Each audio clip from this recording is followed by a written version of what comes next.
Nikukaribishe mpendwa wangu katika idhaa hii ya Injili nje ya kuta za kanisa.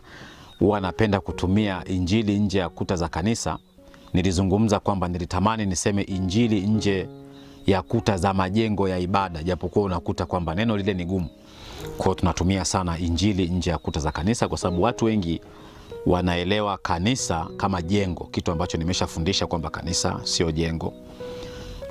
Na katika mafundisho hayo nimeshatembea katika mambo mengi. Kwanza kuelezea kanisa ni nini. Namba 2 kuelezea kwamba jengo ni nini. Namba 3 nimeelezea namna bora kabisa ya kuchagua kanisa kama kundi. Namba 4 nimeelezea kabisa misingi ya kumpokea ama kuwapokea waongofu wapya. Na namba 5 nimefundisha jinsi ya kutambua waongofu wapya. Namba 6 tulijifunza habari ya mwanzo wa kanisa. Kwa kanisa sio mwanzo na sio ni mwendelezo tu. Sio mwendelezo wa taifa la Israeli peke yake, bali ni patano jipya na maongozi mapya ya Mungu Jehova katika agano jipya. Nikaeleza pale sababu 4. Lakini pia nikaweka pale kwamba vyema ukisome kitabu cha Matendo ya Mitume ili uweze kujua namna gani Roho Mtakatifu alivyoweza kuanzisha kanisa, ama kitabu hivyo kinavyotueleza namna kanisa lilivyoanza. Sasa leo ninaenda katika kipengele kingine cha 7 mambo makuu ya kweli kuhusu kanisa ambayo lazima Mkristo yoyote aelewe. Na hapa sisemei wale Wakristo wa ukoo, wale Wakristo wa taasisi, wale Wakristo wa familia, sijui kama utanielewa, lakini namaanisha kwamba ni wale Wakristo ambao Yesu Kristo amezaliwa ndani yao,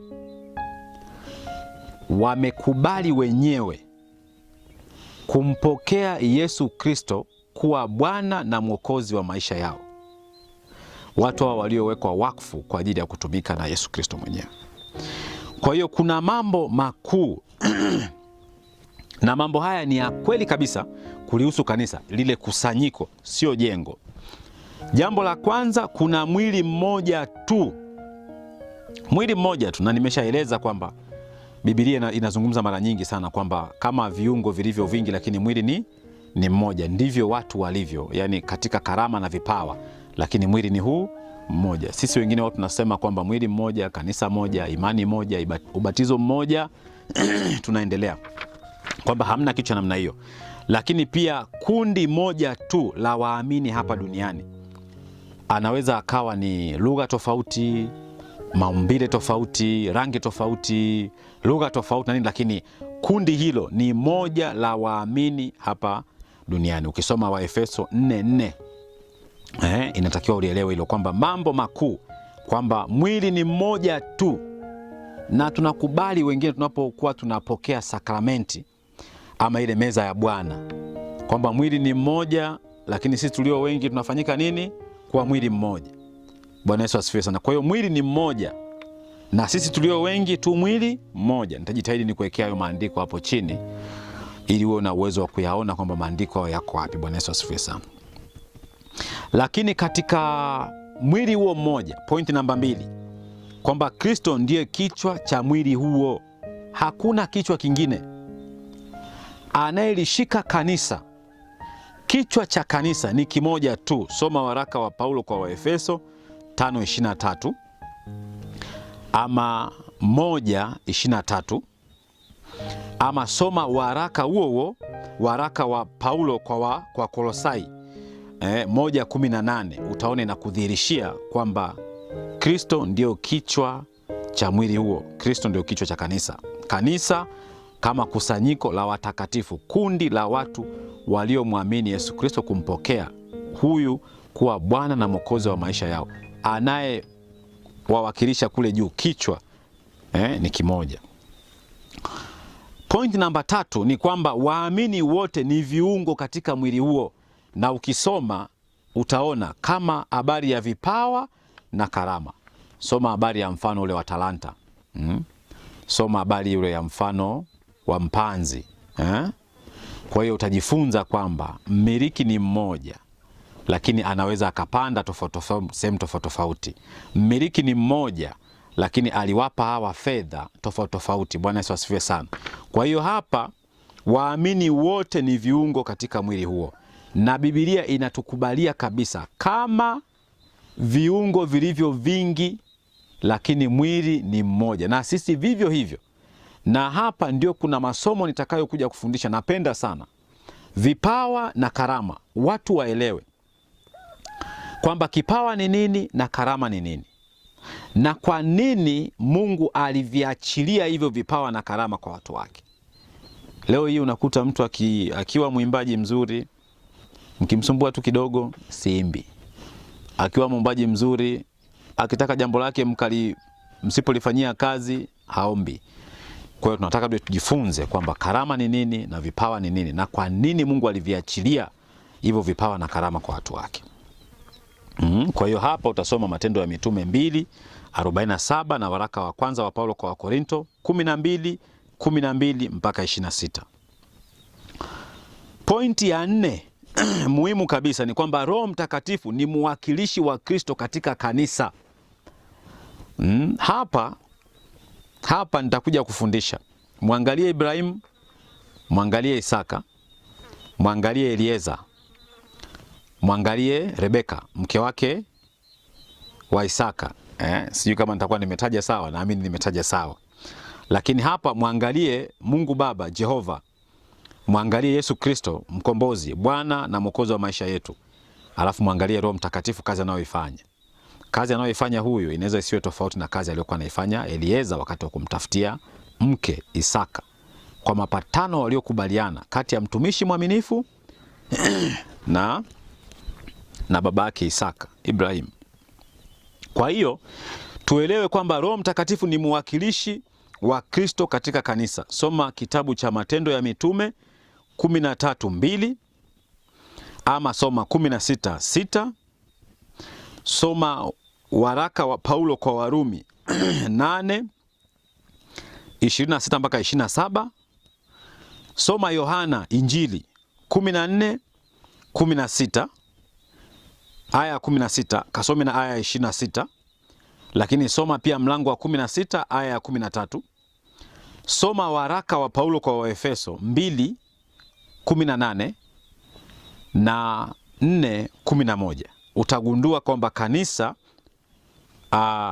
mwakilishi wa Kristo katika kanisa ni Roho Mtakatifu. Bwana Yesu asifiwe sana. Lakini namba 5, kanisa la Mungu ni takatifu.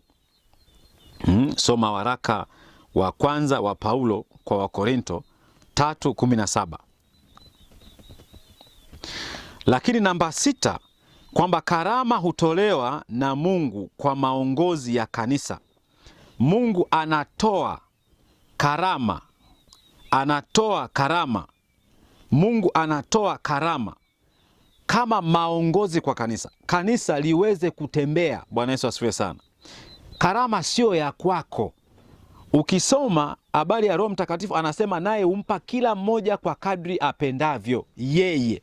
Roho Mtakatifu sio unayeamua. Maana wengine wangesema bwana, mimi nipe karama hii, mimi nipe karama hii, hii karama siitaki, mimi nataka karama hii. Kuna idadi ya karama. Sijui kama unajua pale numbers, zile karama ziko ngapi? Sijui kama Wakristo wanajua, lakini tutakuja kutaja moja moja na kwa idadi yake nitaiweka pale. Bwana Yesu asifiwe sana. Na hii ni kwamba nilikuwa naongea na mtu mmoja ambaye yeye anafikiri kwamba Roho Mtakatifu ama karama iliyo bora kabisa ni kunena kwa lugha. Na hapa pana makosa sana haya makanisa. Sitaki kutaja makanisa gani, lakini nafikiri kwamba sisi wote tunakuwa ni wa Protestanti, yani makanisa ya Kiprotestanti na hasa wa Pentecost wanaamini kunena kwa lugha kama ndio kigezo pekee cha kwamba mtu huyu ameokoka, yani mtu huyu ameokoka. Lakini tutakuja kujifunza kwamba wakati mwingine sio. Sio. Mtumishi wa Mungu mmoja alifundisha, mchungaji Mgeveke akafundisha, akasema kulikuwa na kijana ambaye aliingia kwenye kanisa la Pentecost, alafu wakasema tuanze kunena kwa lugha. Kwanza ni vitu ambavyo inatakiwa kuviangalia sana. Unajua tunapozungumza kwamba watu wanamdhihaki ama kumkosea Roho Mtakatifu, Ni mambo kama hayo, sijui kama huwa tunaelewa hayo mambo kuna kipengele changu nilikuwa nimekiweka maeneo fulani, nafikiri nitakuja kufundisha. Kuna neno zuri ambalo Biblia inatumika kumzimisha Roho Mtakatifu.